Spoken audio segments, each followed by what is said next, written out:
3, apa kabarnya? Kita udah lama nih ya, nggak ketemu di pembelajaran Math. Nah, hari ini Bursi akan memberikan satu materi yang ada hubungannya dengan magang ATM, dan juga ini adalah materi yang nanti akan ada di pertemuan kita selanjutnya. Ya, nah materinya tentang apa? Materinya judulnya adalah kongruen dan kesebangunan, atau dalam lebih enaknya kesebangunan dan kongruen. Nah, apakah kesebangunan dan kongruen? Jadi itu ada dua kata ya, ada kesebangunan dan ada kongruen. Pertama kita bahas dulu yang paling simpel dulu. Yang paling simpel yang pertama adalah kongruen. Kongruen itu apa sih? Kongruen itu adalah sama. Ya, jadi di sini kita membahas mengenai bidang. Bisa bidang segi 4, bidang segi 3, bidang datar, ataupun bangun ruang ya. Nah, dinamakan dengan kongruen itu ketika dua bangunan tersebut, dua bangun datar ataupun bangun ruang tersebut itu benar-benar sama ya, ukurannya sama dan sudutnya juga sama, pokoknya sama persis deh. Contohnya seperti apa? Contohnya adalah ketika kita memfotokopi ya. Ketika kita memfotokopi, ukurannya sama persis, ya kan? Tidak diperbesar, tidak diperkecil. Nah, itu salah satu contohnya. Jadi, yang asli dan hasil fotokopiannya itu sama persis. Contohnya apalagi yang bangun ruang? Contohnya misalkan teman-teman tahu Petronas? Ya, Petronas nama lainnya adalah menara kembar. Kenapa dinamakan menara kembar? Karena sisi kanan dan sisi kirinya itu dibuat sama persis, baik ukuran dan juga bentuknya. Contohnya Petronas seperti ini. Nah, itu salah satu contoh pengaplikasian dari kongruen. Yang kedua, ini adalah kesebangunan. Nah, kesebangunan itu apa? Sama konsepnya, adalah membandingkan dua bangun datar atau bangun ruang. Bedanya apa? Kalau kesebangunan itu bentuknya harus sama, jelas, karena kita tidak bisa membandingkan sesuatu yang bentuknya berbeda. Syaratnya adalah yang kedua, dia memiliki sisi yang bersesuaian, itu memiliki perbandingan yang sama. Jadi yang perbandingan sama tuh harus sisi yang bersesuaian, dan sudut-sudut yang bersesuaian memiliki sudut ukuran yang sama. Contohnya gimana sih? Misalkan gini. Contohnya yang paling sederhana adalah atlas ya. Atlas itu kan tidak seukuran dengan aslinya ya, tapi bentuknya sama persis.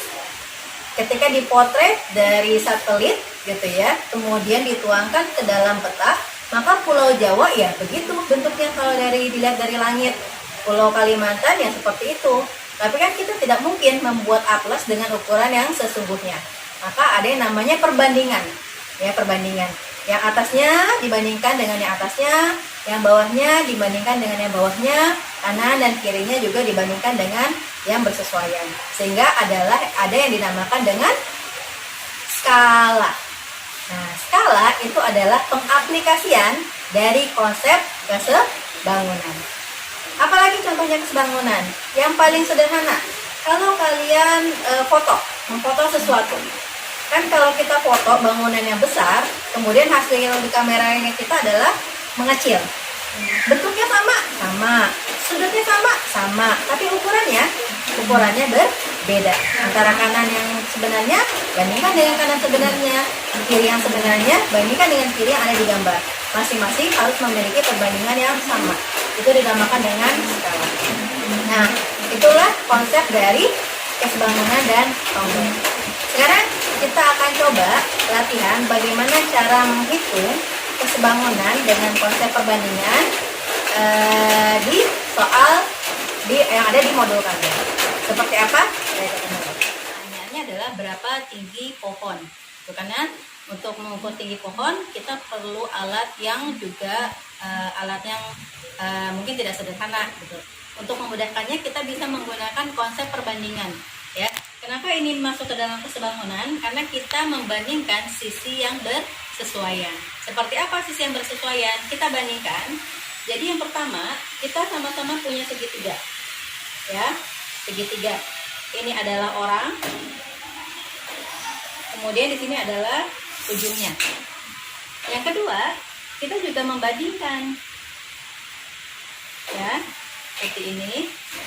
Ini tapi di sini posisinya adalah pohon. Kemudian ini titik ujungnya.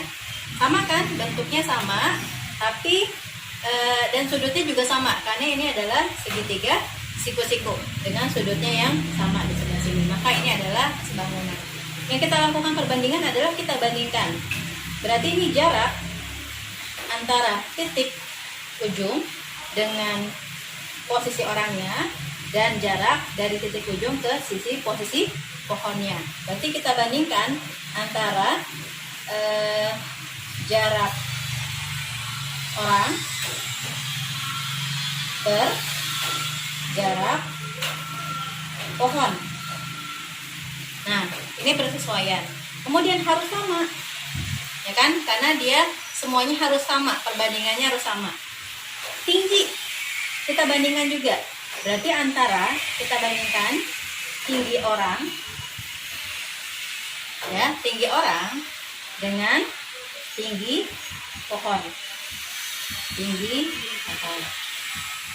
Nah, setelah ini bersesuaian, baru kita coba masukkan angka-angka yang tepat.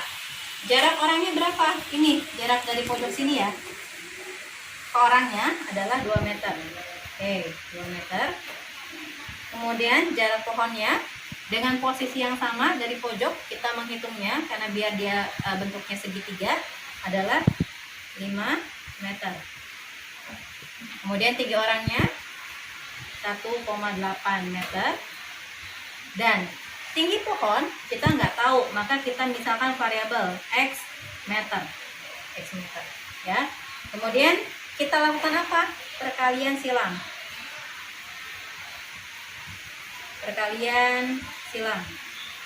Kita lakukan teknik perkalian silang. Maka 2-nya dikali x, 5-nya dikali 1,8. Satuannya kita hilangkan dulu ya. Maka 2 dikali x harus sama dengan 5 dikali 1,8.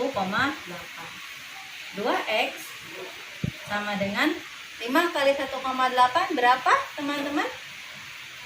Ya, berapa? 9 ya. 9. Maka x-nya adalah 9 per 2 setara dengan 4,5. Nah, seginilah tinggi pohon yang kalau kita hitung berdasarkan perhitungan teknik kesebangunan. Jadi teman-teman gak usah ngukur tuh dari atas sampai bawah pakai meteran, yang meterannya harus panjangnya lebih dari 4,5 meter biar aman. Ambil 5 meter, 10 meter dan lain sebagainya. Teman-teman tidak perlu susah-susah ya.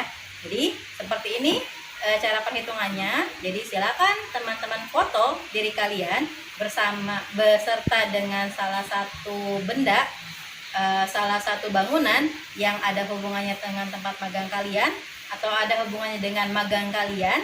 Kemudian kalian hitung ya sisi yang satunya lagi, gitu ya. Oke teman-teman, sampai di sini dulu pertemuan kita di materi kesebangunan dan kongruen. Masih ada lagi materi-materi selanjutnya. Nanti kita bertemu saja di kelas ya. Terima kasih. Assalamualaikum warahmatullahi wabarakatuh. Bye. Sorry, it's DJ.